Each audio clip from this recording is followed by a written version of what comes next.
Welcome to our channel of IGNOU Audiobooks, Indira Gandhi National Open University, Staff Training and Research Institute of Distance Education, STRIDE, Master's Degree Programs, Master of Arts, Distance Education, MADE, First Year. MDE 413 Learner Support Systems and Services. Block 4 Assessment of Learner Performance. Unit 1, Learners Assessment in Distance Education. 1.0 Introduction. We all are familiar with assessment and evaluation. We know the value of examination and its sacred nature to uphold the quality of the teaching learning process. In distance education as well, these are treated in a similar manner. In spite of the similarities of the rigor in the method of examination, there is certain newness in the distance education system with regard to assessment, particularly because of its integration into the teaching learning process.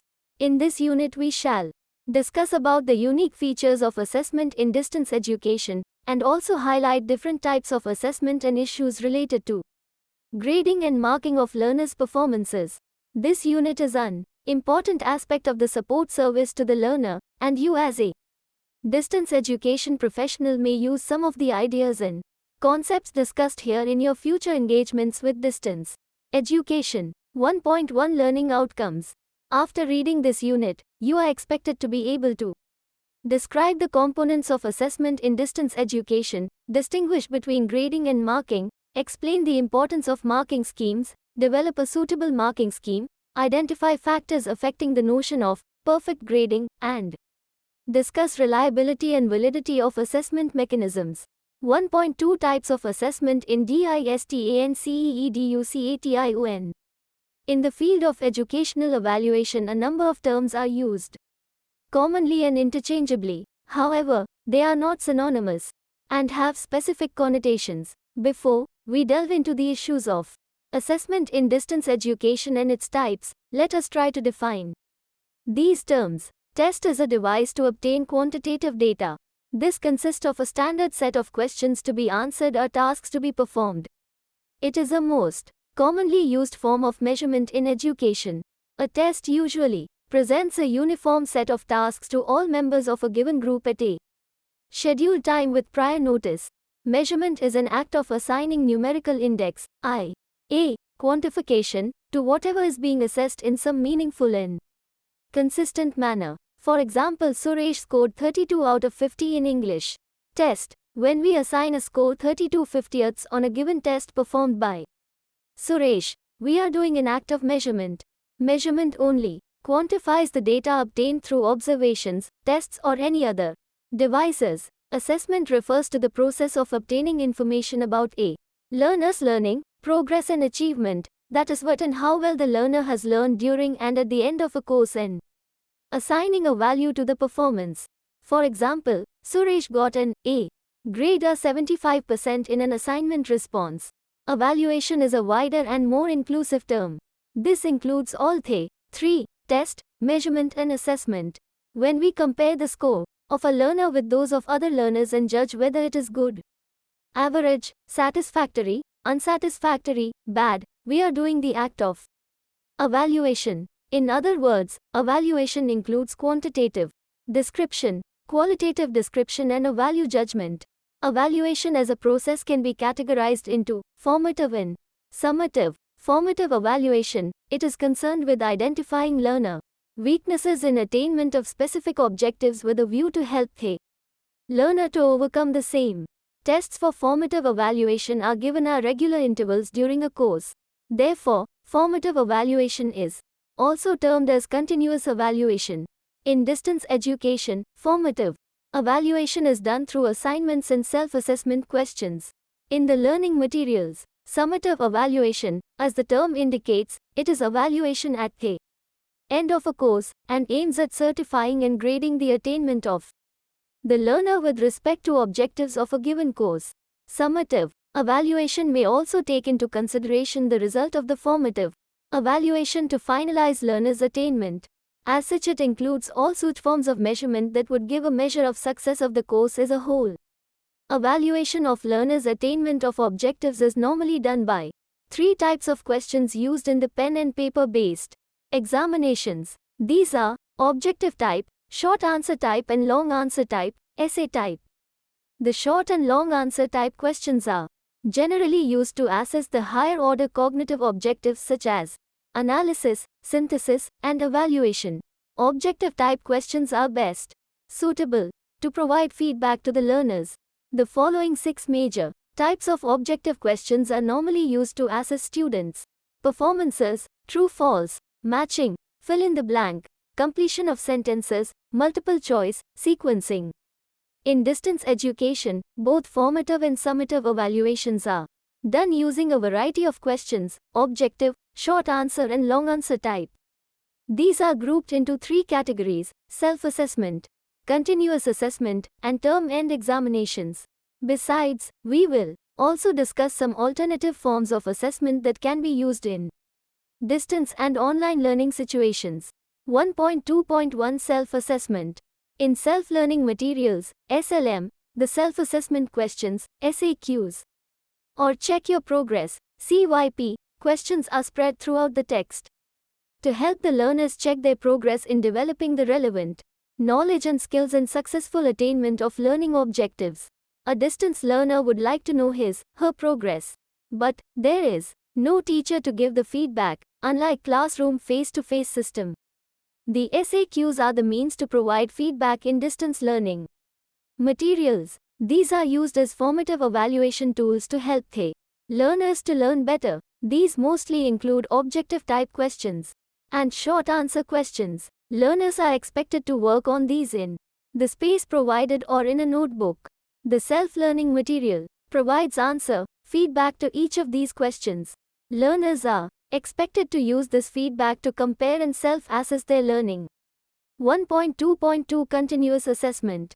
Continuous assessment is done in distance education through assignments. Normally assignments carry 25 to 30% weight in overall assessment. These could be computer marked or tutor marked and normally include questions of different types. The tutor marked assignments are commonly used as a two-way communication tool between the learner and the distance teaching institution or the tutor. Teacher. The distance learners are expected to work on some assignments, usually specified in the program guide, and submit them in their study centers. The assignment responses are evaluated by an academic counselor who provides grade, marks, and teaching type comments to encourage and motivate the learners. More about comments in the next unit. Assignments also help the learner to decrease the sense of isolation as a distance learner. The feedback on written assignment is important as it is expected to improve the student performance in the next assignment submission. However, for the assessors this is mostly dispiriting, as students return assignments repeating the same mistakes again and again. Crisp, 2007. This may be due to the poor quality of feedback, and yet again point towards the importance of good feedback with sufficient and clearly explained comments. 1.2.3 Term End Examination. This is the final examination you are familiar with. It could be organized once or twice in a year depending on institutional policy. These are examinations that are organized as end-of-course activity and are mostly pen and paper based. However, alternatives such as practical and project are also used to assess learner performance and are treated as final examination. Distance learners are expected to appear in a term-end examination of a course once they have completed the minimum duration and have acquired the necessary knowledge and skills specified in the course. They are normally given option to decide when to appear for the term-end examination. Of course, this flexibility is subject to rules applicable for the course program of study. The term-end examination normally carries about 70 to 75% weight in overall assessment. 1.2.4 Alternative assessment methods. While the above 3 types of assessment are common practice in distance education, and within this objective, short answer and long answer types questions are used, there are some other forms of assessment that can be used effectively in distance education.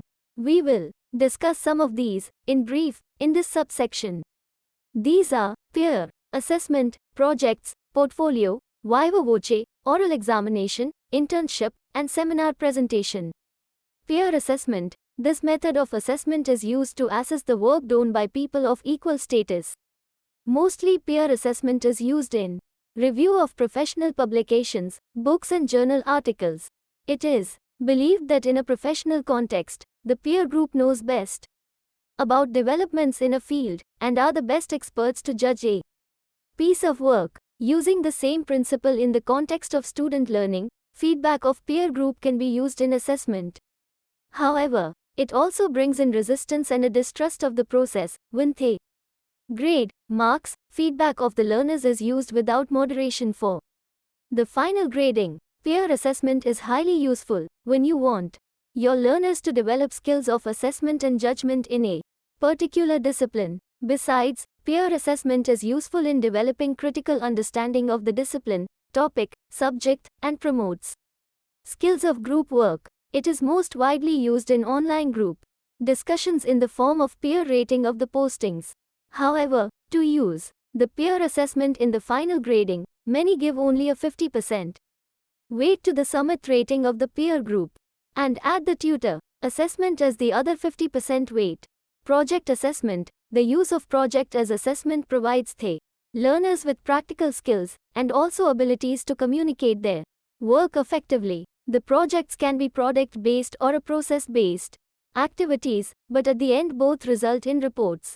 Project-based assessments are useful to help students to explore a topic of interest deeply, develop skills of independent inquiry, develop time and project management skills, provide personal ownership of learning, and foster scientific and creative problem-solving skills. In order to use projects as assessment methods, you need to be clear about the primary objective of the course. Particularly in distance education setup, it is important that a comprehensive manual is available to the learners to clarify doubts.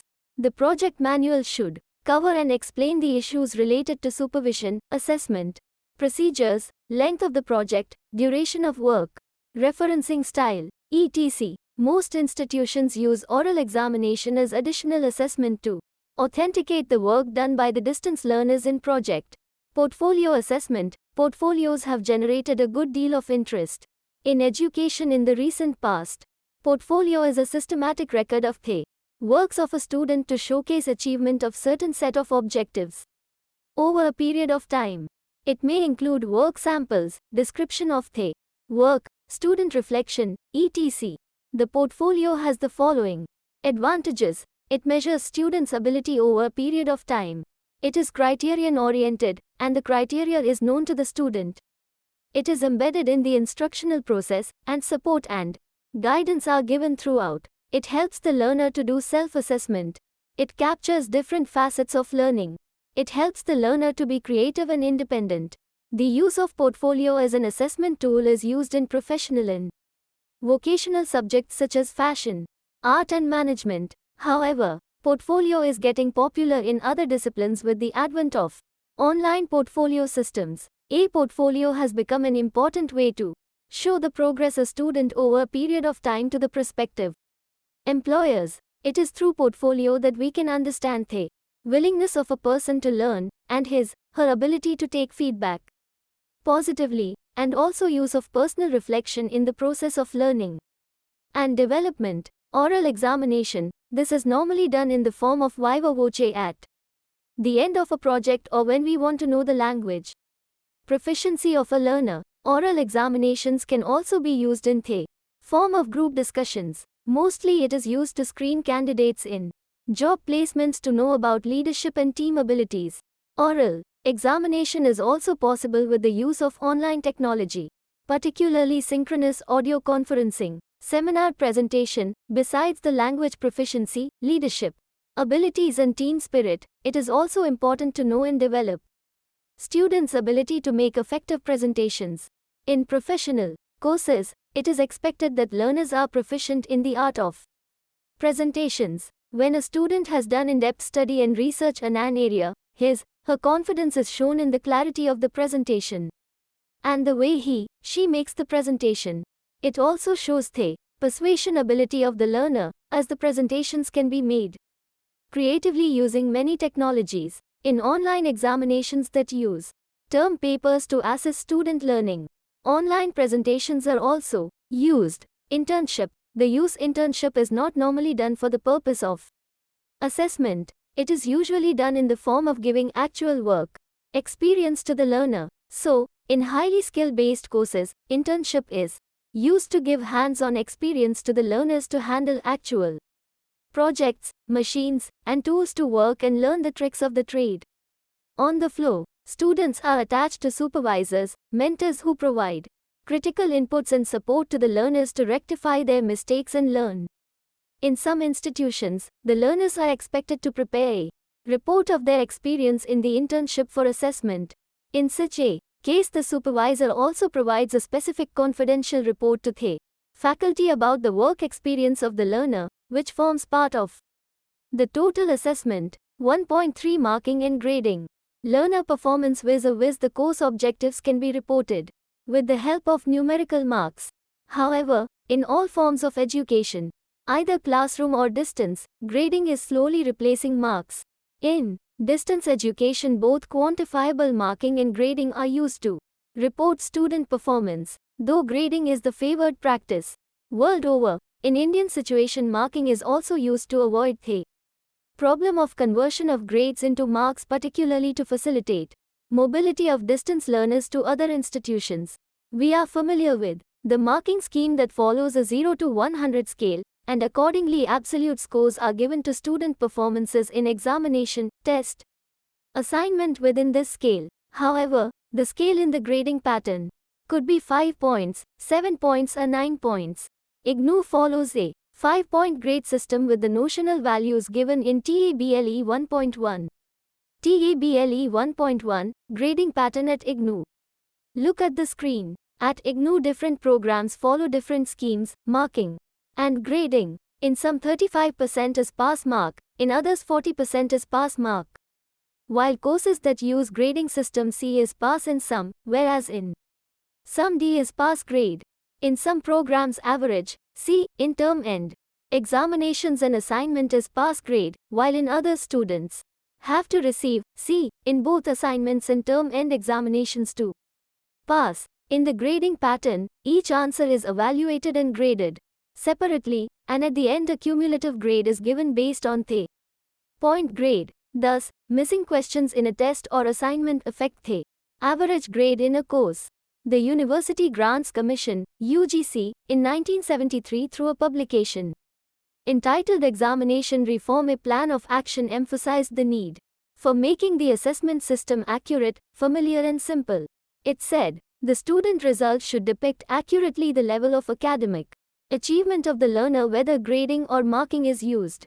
The meaning of the mark, grade should be clear to all the stakeholders, and it should be simple to interpret. The monograph on grading for universities, published by the Association of Indian Universities in 1977, gives the following reasons against the marking system. The marking system does not reflect accurately the academic achievement of the learners due to marker variability. The 80 marks received in mathematics and history is not comparable due to subject difference. The marks are not absolute, though they show numerical position. Research shows that there is a variability of 5% in student marks. Thus, a student getting raw 41 marks would range between 36 and 46. Grades, on the other hand, use a smaller scale in comparison to marks 0 to 100, and shows brevity in assignment of value to student performance. The variability of mark and the difference between 59 and 60 gets reduced with emphasis on the relative qualities associated with the grades. It is not clear as to why a paper is always 100 marks, and when a grading system is followed, the focus shifts from marks to the content and what the student has learned vis-a-vis the expectations as different levels of the grading system. Even if subjectivity in assessment can't be ruled out due to marker variability, it has also been observed that there is lesser variation in grades awarded by various examiners than in the marks awarded by them. However, the grades are also criticized for lack of clarity of meaning, lack of sufficient empirical evidence, and difference in the scales used. Thus, a perfect grading or flawless grading is impossible to ascertain.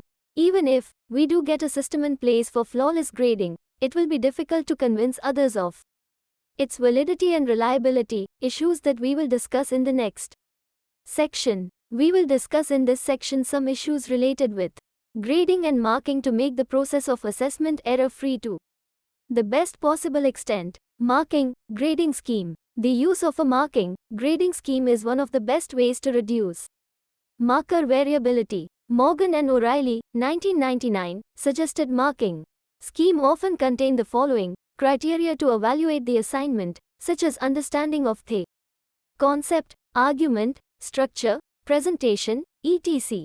Details of each criterion including what is expected, and percentage weight or actual mark for each criterion. While marking scheme should be prepared for every set of question separately, it is a difficult and time-consuming process. So, marking scheme can also be generic in nature. One such generic scheme that has been tested in many disciplines is the structured observation of learning outcomes, solo developed by Biggs, 1999. We present here two examples of generic marking scheme. Example 1. Marking scheme, source, Morgan. Arguments, original and thought-provoking ideas. Evidence of systematic and creative use of sources, extremely pleasing prose. Distinction, 75 to 84, understands and systematically compares theories and concepts, evidence of wide use of sources. Makes critical comments, sustained arguments. Stylish composition. Credit, 65 to 74. Concepts and theory well applied, some useful insights. Reasonable use of sources, reasonable arguments, although could be improved. Pass, 50 to 64. Readable. Descriptive rather than analytical. A. Limited use of sources, seeks to address major issues, acceptable although major improvements possible. Fail, below 50, no significant grasp of concepts, irrelevant. Material included, incomplete, unreadable. Misunderstands the topic, little evidence of significant effort. Example 2. Grading criteria based on Biggs, 1999, structure of the observed learning outcomes, solo, taxonomy. 1. Pre-structural. The task itself is not attacked in an appropriate way. The student has not understood the point. A grade. 2. Uni-structural. One relevant aspect of task is picked up, and there is no relationship between facts or ideas. Understanding is nominal. D grade. 3. Multi-structural. Several, 2 or more, independent aspects are picked up or understood serially but are not interrelated. C grade. 4. Relational. Relevant aspects are integrated into an overall coherent structure. B grade. 5. Extended abstract. The coherent whole is generalized or reconceptualized to a higher level of abstraction. A grade. Assesses perception of the lesson, unit. In distance education, the first task of the assessor is to study the unit carefully and see what the course writers want to convey through it, and that while assessing an assignment response she should not be carried away by her own knowledge of the subject matter but should instead see what the learner is expected to achieve, and judge the learner's performance accordingly. However, it has been observed that assessor's own understanding of the subject matter being assessed play a significant role in her assessment of the work on hand. Assessor's perception of the assignment. When evaluating a response by a student, the assessor uses something which is conceptually called assessor's ideal response, A. This may be a real or imaginary answer, but this is what the assessor uses to give the grading. However, the assessor may understand the question in a different way than it is expected. Sometimes faulty questioning adds to the problem. A faulty perception of the question may cause errors in assessment. To overcome this difficulty, we have suggested two ways: I. Guidance from the course writers, and E. Appropriate orientation for the assessors to help them look through the assignment clearly. Tendencies towards being lenient or strict. Everyone has a tendency to be strict, lenient when it comes to assessment of student performance. This is a personality factor of the assessor, and there is little that can be done other than providing guidance and training in assessing specific course in distance education. Setup. Assessor's attention span. Research shows that the assessor's attention span reduces as they evaluate more student responses. Attention span here refers to the ability of the assessor to objectively evaluate a response over a specific time period. Depending on the nature of assignment, final answer, script, the attention span may be 2 to 3 at one go. So, an evaluator with 3 years attention span may evaluate the fourth script onwards differently than expected. This will significantly affect the results of the learners. While the effect could be increase or decrease in the student grade, the ultimate result is non-reflection of accurate grade. In order to reduce the problem of attention span, the assessors should be given more time to evaluate the answer scripts so that they do not assess student responses quickly and unconsciously be affected by the attention span syndrome. It has been observed from practice by the author that evaluation of one assignment response take about 30 minutes time. This may differ from subject to subject, and thus, evaluating 3 to 4 assignments continuously brings in fatigue of the mind. Therefore, it is suggested that evaluation of student assignment may be done slowly and carefully. Issues in assignment handling. Read the following dialogue between two academic counselors. If you read the above conversation carefully, the following issues would be evident. AC1. Did you see the live telecast of the cricket match last night? AC2. Number. I evaluated 30 assignments last night and it took about 2 hours of time. I was tired. AC1. Really? It takes me much longer time to evaluate assignments. It takes about 30 to 45 minutes for me to evaluate one assignment response. AC2. I do the grading rather fast, as I can really see the worth of what the student has done. But it is so boring, you know. AC1. I don't just provide grade, but also write the comments after thorough reading. AC2. Definitely, giving personal tutor comments would take that much of time. But, you know, it is difficult to spend so much time for assignment evaluation, particularly when you have hundreds to evaluate over the weekend. AC1. I can understand. It is difficult when you also need to maintain a record of the student assignment. AC2. I appreciate your efforts to write personal comments. I was told of the same in a workshop about assignments in distance education. But the workload is so high that it is practically impossible to write comments. AC1. Students also need to be told about the grades before the term end. Examinations. Turnaround time of assignment, number of assignments to be evaluated and workload. Importance of record keeping. Writing tutor comments, to be discussed in the next unit. Let us discuss the other 3 issues.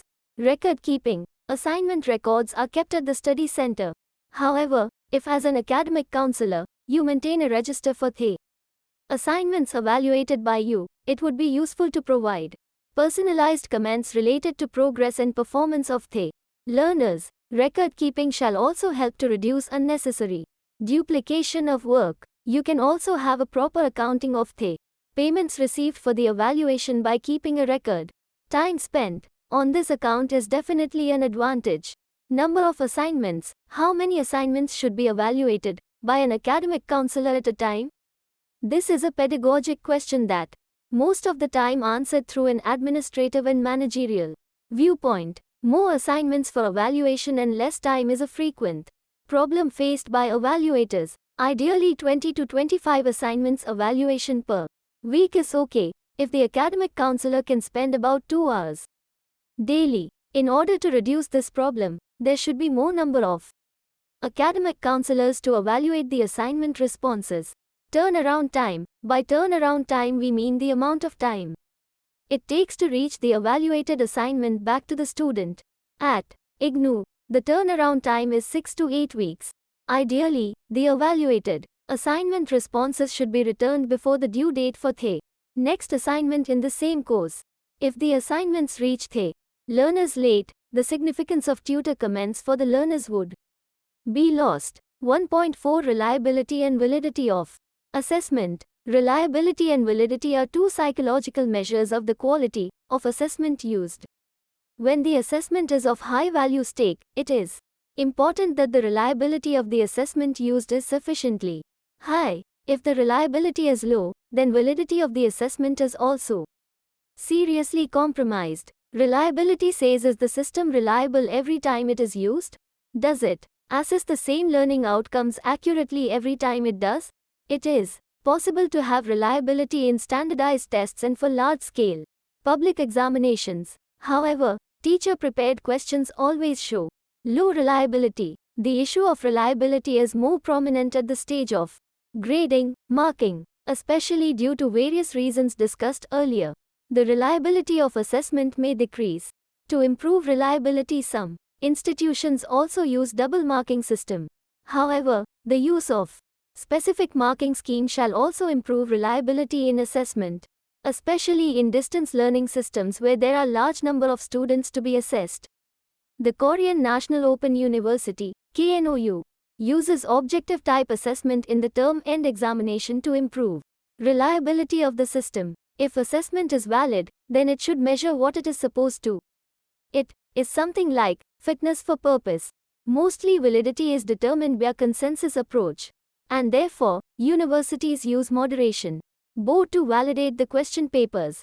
This is also considered face validity. 1.5 Summary. In this unit, we discussed assessment-related issues in distance education. While we do assessment almost in all walks of life and almost in all activities, this is something very critical in the process of certification in education system. We clarified the concepts such as test, assessment and evaluation as related terms with different meanings, and then went on to discuss different types of commonly used assessment techniques in distance education, self-assessment, continuous assessment and term-end examination. We also listed some of the alternative forms of assessment that are becoming popular in distance and online education. Under this, we discussed peer assessment, portfolio, project, internship, oral examination and seminar presentation highlighting their specific purposes and usage. In this unit, we also discussed the issues related to reporting to student performance through grading and marking. While we emphasized that grading has advantages over marking scheme, it was also indicated that in distance education systems both these forms of reporting are used. However, it is important to make the system of assessment more robust by taking care of the issues related to marking scheme, assessor's perception of the unit, assessor's ideal response, and assessor's attention span. We also emphasized that for any assessment system to be credible, its reliability and validity need to be established. Thank you for watching. We will see you in the next video with the next chapter.